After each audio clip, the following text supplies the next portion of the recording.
Вечерва во емисијата гостин митрополитот на Брегалничката епархија, господин Иларион. Добро вечер.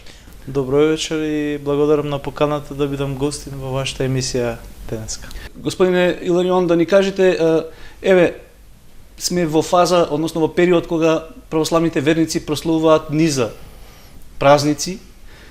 Како гледате на овој период кога се остава можност да семејството, роднините, пријателите се соберат и заеднички го прослават Христовото раѓање? Да, значи најубавиот, најсемејниот празник на љубовта и на помирувањето е Божик. Ова се празнувало низ вековите помеѓу нашиот народ. Фала му на Бога, денеска е исто така послободно, имаме национална и духовна слобода. Повторно се празнува. Божик е ден кога сите се собират на семејна трпеза. Според православните обичаи се прекршува на бадник лепчето со паричка, каде што се добива, односно, оној кого што Бог го избрал, го наградува таа година, ја пронаѓа паричката. Потоа, тогаш на Божик си спомнуваме и на бедните, и на гладните, и на сиромашните, за кои што ни е должност да им помогнеме, а исто така и сите луѓе кои што во овие бурни времиња се распрскани и кои што не можат да се соберат на едно место, како што беше то во минатото помеѓу нашите луѓе, се собират, празнуват, се радуват, си општат и си кажуваат работи од нивниот живот, односно си помагат едни на други како во останатите денови од годината да надминат некои искушенија, некои тешкоти и сите заедно, нели, да бидат радосни и среќни. Рековме во оној договор пред емисијава дека на некој начин единствено ваквите празнувања се можности да семејството се собере, она нишка што го поврзува семејството. Во последниве години како помалку да луѓето подзаборавија на семејното дружење, на заедничкото славење на големите празници како што е Божик. Па да, се сменија начинот на животот помеѓу луѓето. Прво, работното време трае преку целиот ден, не е како порано, кога се одеше на работа од 7 до 3, па после има уште пола ден или ден да се дружат со семејството. Да не бидам погрешно разбран, немаше интернет, немаше Фейсбук, немаше турски серии, така да родителите беа целосно предадени на децата и децата кон родителите. Едни кон други се отвараа. И кога родителите ќе можат да се доближат до своите деца, до своите чеда, тогаш ќе можат да осознаат за многу нивни недостатоци или пороци, или да осознаат кај се движат и што прават и да им помогнат. За жал сега, што е така многу жално и болно, многу малку се собираат веќе семејствата и во обична недела на заеднички ручек, да не зборувам преку седмицата. И то покажува дека имаме едно стресно, бурно време. Исто така сме заслепени, пак ќе речем, преку турските серии, преку Фейсбук, преку интернет, така да што помалку се гледат родителите со децата и обратно, толку помалку имат близина, толку помалку се решаваат проблемите кои што ги нуди времето и секојдневието. Дали само трката по пари, по кариера е единствената причина заради која што на некој начин семејството трпи и она заедништво, семеен дух на некој начин ја губи она основна задача да ги воспитува помладите членови на семејството, децата? Па сеопшто во светот веќе има некоја финансиска материјална криза.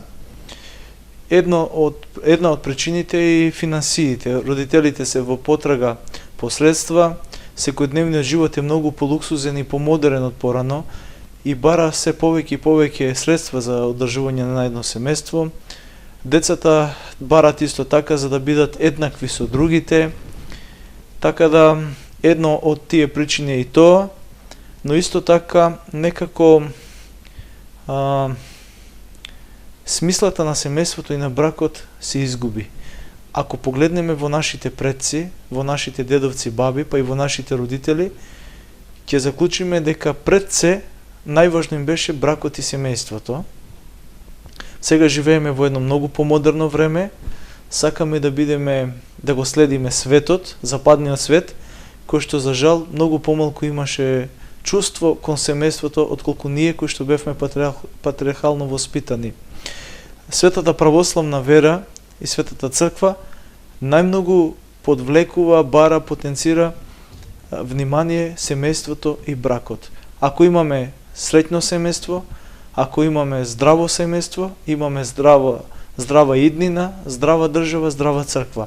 Без сериозна младина, без здрава младина, се друго е џабе. Бадиела. Откако вие сте начело на Брегалничката епархија, би рекол состојбите како да се променија на подобро. Знаеме дека имаше проблеми во изминатиот период пред вашето доаѓање. Како сега гледате на состојбите во епархијата? Фала му на Бога, работите одат на подобро. Имаме разбирање во епархијата. Во овој момент се градат, се прават многу цркви. Во многу градови во епархијата наша се врати веронауката во училиштата, која што е многу потребна за сите млади човечки души, бидејќи таму се учат на стравот Божи, таму се учат на моралните вредности, каде што ќе бидат послушни чеда на своите родители, послушни чеда на татковината, на Светата црква, а воедно и ќе се наоружат и ќе знаат да разликуваат што е добро, а што е зло, што се Божи добродетели, а што се пороци кои што го уништуваат секој млад човек ако не знае да се запази, да се огради или да се сочува од нив. Споменавте градба на нови цркви. Во Кочани започнато е градењето на една црква, има локација за уште една на излезот кон Виница. Како гледате на овој потфат, некако како премногу долго да трае градбата на овие два објекти? Па знаете како обично црквите се прават подолго време, но таму каде што се има желба и љубов се прават и брзо. Да речеме во близина на Злетово господин Чедо Петров направи црква. Во Штип господин Сашо Албатрос конфекција гради црква. Во Радовиш знаете Гуштеров направи црква. Сега во Раовица господин Николајчо Николов, директорот на Бучим, исто така од лични средства изгради црква. Едно здружение на граѓани тука изгради на Пониква. Исто така сега се прави нова црква на патот кон Пониква. Еве во Виница исто така брзо веќе дојде до Карабина. Тука помогна многу и општината и така натаму. Исто така и овде во Кочани црквата кај како го викате Драчевик на селбата. Да, тука дојде до Карабина. Тука градоначалникот собра сили да помогне до овој степен да дојде и се надевам дека и ќе се приврши таа црква. Но јас како надлежен владика би сакал да ги повикам сите луѓе кои што можат да помогнат, да ги изградиме овие две цркви, уште еднаш да му возможиме на македонскиот православен народ кој што живее во овој град, да има светилишта, каде што ќе си ги обавува своите верски потреби и дај Боже што повеќе крштевки, венчавки, да заживее повторно градот, да се освежи со младината, а воедно и да оставиме белег од наше време, бидејќи нашите предци градели и правиле кога биле во робство. Сега ние кога имаме и средства, и механизација, и удобен живот, и слобода, ако не оставиме ништо за нас, ќе бидеме осудени и од тие што починаа пред нас, а и од оние што доаѓаат по нас. Така да сме должни да направиме и да оставиме. Значи и тоа дека ако се остави простор да не се градат вакви објекти верски, им се остава можност на други религиозни групи да действуваат на теренот. Па да, ако не бидеме внимателни да го чуваме светото православие, тогаш знаете ако во едно стадо нема пастир, волкот влегува, разграбува и распрснува. И ние ако бидеме невнимателни кон својата мајка црква, кон својата вера, ако не правиме духовни светилишта и училишта за поука на нашите луѓе, кај што ќе осознават својата исконска вера, верата на нашите предци, тогаш навистина ќе влезат други наемници, иноверни, кои што ќе не прегазат и ќе не претопат. Затоа ние мораме да бидеме будни, да внимаваме, исто така и кој влегува и кој излегува, и да знаеме кој е пријател на нас и кој е непријател, односно кој сака да не подчини и да не придобие. Сте правили ли анализа колков број на вакви религиозни заедници, групи делуваат на теренот? Не сме правиле, ама од време на време ќе се послушне, еве да речеме тука во Кочани, некоја секта отворила некој дом каде што се собираат, или пак некои нови дојдени, вакви, такви, но фала му на Бога што во епархијата наша уште постои она цврста желба за своја вера, уште постои оној татковски, дедовски совет дека ние сме православни христијани, како такви треба да обстоиме и да заминеме од овој живот, така да нема некакво силно влијание, но има појави од време на време, тие пробуват и ако можат да најдат плодна земја, заседнуват и пуштат корења. Реков, ова е ваше гостување како најава на еден серијал што ние го планираме. Јас не би сакал сега на почетоков да поставам прашања кои што би можеле понатаму да ги обработуваме, навистина интересни теми кои што можеме да ги загатнеме.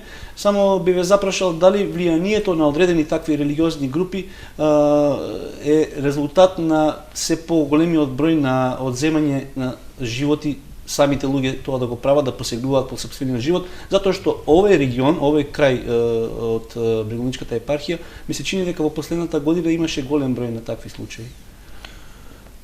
Па сето тоа покажува, ако споредиме со минатото, во еден период беше подзабравена верата, беше подтргната црквата, која што е постојана учителка и постојан воспитувач на сите нас, и тоа покажува дека меѓу луѓето не постои вистинска вера. За да некој посегне по свој живот, значи не му служи на Бога, туку му служи на сатаната. И за таквите црквата има канони пропишено, ниту им следи опело, ниту пак е пожелно да бидат погребани на градските гробишта, каде што се погребале сите оние кои што заминале од природна смрт. Каква е соработката на Македонската православна црква, односно односите со соседните православни цркви? Како вие лично гледате на сегашната состојба, имајќи предвид дека се уште трае тоа негирање на нашата црква? Па слободно би рекол дека со одредени личности имаме добра соработка, добри контакти, еве се за Божик, за Великден си праќаме честитки, во одредени денови од годината се посетуваме и така натаму. Но треба да знаеме дека нашите соседи од секој пат има апетит да ја нема Македонија, да не постои македонскиот народ и да не постои Охридската архиепископија, односно Македонската православна црква. Токму непризнавањето на Македонската православна црква е заради незиното свето име, кое што е запишено во Библијата. Некој пат било понудено да не признаат под Охридска архиепископија, како што некои сега добија такво признание, Вранишковци и неговите, но ние то не сакаме да го прифатиме, затоа што ова црква е на македонскиот народ, односно нашата црква е древната Охридска архиепископија, која што е една од 5 најстари во светот, а пак возобновена во лицето на Македонската православна црква, му припаѓа на македонскиот народ, и затоа ние не сакаме да отстапиме тоа. Нашиот поглавар е поглавар на македонците во татковината и ширум светот. Рековте си праќате честитки, ги честитате празниците верски со соседните православни цркви, односно нивните владици. Нели тоа помалку некакво лицемерие да тие, еве, ги примаат тие честитки и патуваат и исто такви честитки кон вас, а од друга страна не ја признаваат црквата? Па не кон сите. Имаме луѓе во соседните цркви кои што имаат разбирање за нашата црква. Ќе ви кажам еден пример. Шабачкиот епископ Лавренти пред еден месец или два изјави дека Македонската православна црква е вистинска црква и треба да биде признаена. Тој е архиереј на српската црква. Значи не ни се сите непријатели, има и таму разумни луѓе кои што ја говорат вистината за нашата црква, кои што целосно ја знаат историјата на нашата црква и кои што посакуваат нашата црква што поскоро да биде признаена, бидејќи неправедно е укината. Знаете, Охридската архиепископија е од страна на јужниот сосед, има дадено многу пари на османлиите, бидејќи самата Охридска архиепископија е во робство во тој период, нема средства да си ги плати даноците, грците им плаќат и турците ја укинуваат времено Охридската архиепископија и ја стават под управа на Царградската патриаршија. 22 година србите ги купуваат епархиите кои што се наоѓаат во денешна Македонија или како тие нарекуваат Вардарска Македонија, а пак останатите епархии кои што денеска се наоѓаат во соседна Грција, во егејскиот дел на Македонија, тие се директно под управа на Вселенската патриаршија. И тоа покажува дека не се на Атинската, туку на Вселенската, односно дека се одземени во 1767 година од Охридската архиепископија. Значи ли тоа дека со промена на генерација на нови владици во соседните цркви може да се очекува и промена на мислењето и односот кон Македонската православна црква? Јас мислам најдобро е во секој човек да има промена, да има покаяние, секој секого да го признае онаков каков што е. Односно, не би требало да има поделби, не би требало да има кавги и расправи. Сите ние сме чеда на еден Бог, членови на една света Вселенска и апостолска црква, и сите ние сме со едно име православни христијани. По националност, тие се срби, бугари, грци, ние сме македонци, но треба нашето единство да биде, бидејќи самиот Господ Бог рече: љубете си, сакате си, потоа ќе ве позна дека сте мои ученици. Сето ова надворо тоа е братоубиство, омраза и човечка суета. Има ли влијание политиката за таквите ставови на соседните цркви? Па еве, самите сте сведоци, политиката најмногу допринесува да не бидеме признаени, затоа што реков, не ни е признаено името, затоа не ни е признават и црквата. Но има и разумни политичари кои што сакат и сакале во минатото и сега сакат овој проблем да се тргне и да се помогне. Но сепак треба да превладува разумот, верата и љубовта. Реков дека на почетокот ќе направиме еден серијал со оглед на тоа дека времето полека за емисија ви истекува. Очекувате ли дека еве на некој начин ваквата можност да преку медиумите да се даде можност да се запознаат граѓаните, односно верниците со она што го изучува верата, односно што ги учи верата, дека ќе се доближат до црквата? Па да, значи на луѓето им треба верска поука. Многумина од луѓето недоволно си ја познаваат верата. Ние, колку што можеме, на светите богослужби објаснуваме, проповедаме, укажуваме. Се трудиме литературата богословска која што имаме, а е потребна за луѓето, што подостапна да биде до раците на луѓето. Преведуваме богослужбени книги на македонски да им биде јасно за богослужбите. Духовна литература преведуваме, се трудиме редовно да излегува часописот Троичник, каде што има многу убави текстови, како духовна храна за луѓето. Еве сега веронауката во училиштата, се трудиме да имаме на разни места трибини, но исто така еве се трудиме со ваша помош да гостуваме во медиумите, преку медиумите да го кажеме она што е најпотребно за нашите луѓе, за верска поука, и ви благодарам што одговоривте на нашето барање да почнеме веќе редовно да бидеме присутни на вашата телевизија и за се оно што ги интересира нашите верници, нашите луѓе, да им објасниме, да им појасниме, за да им биде јасна и разбирлива верата наша. Јас ви благодарам за љубезноста да дојдете да бидете наш гостин, да гостувате во емисијава. Верувам тоа ќе биде да обострано задоволство и наше и ваше, а секако и на верниците кои што ќе не следат. Да, ви благодарам пак уште еднаш еве што прифативте црквата да го каже своето мислење, своето учење јавно преку вашите медиуми, и се надевам дека од денеска, започнувајќи оваа емисија, односно нашето присуство меѓу нашите луѓе, ќе продолжи. Еднаш седнично, неделно ќе има предавање, а јас ќе се потрудам доколку дозволуваат моите можности, барем еднаш месечно и да гостувам и така да појаснувам некои работи кои што ги интересираат нашите луѓе. На нашите луѓе православни им посакувам убави празници, весели, радосни, среќни. Посакувам многу здравје, трпение и љубов со живот, и дај Боже да се гледаме за добро, да се слушаме во добро. Сите проблеми и искушенија да ги победуваме заедно како народ Божи, како деца Божи. А исто така и посакувам нашите луѓе сега кои што ќе го празнуваат најрадосниот празник Божик, празник на љубовта, да бидат во духовно единство, сите оние кои што скарани да се помират и во радост, во љубов, во единство да го поминат празникот, односно празниците кои што доаѓаат. Месецот јануари е полн со празници. Ви благодарам. Благодарам за вниманието. Пријатна вечер.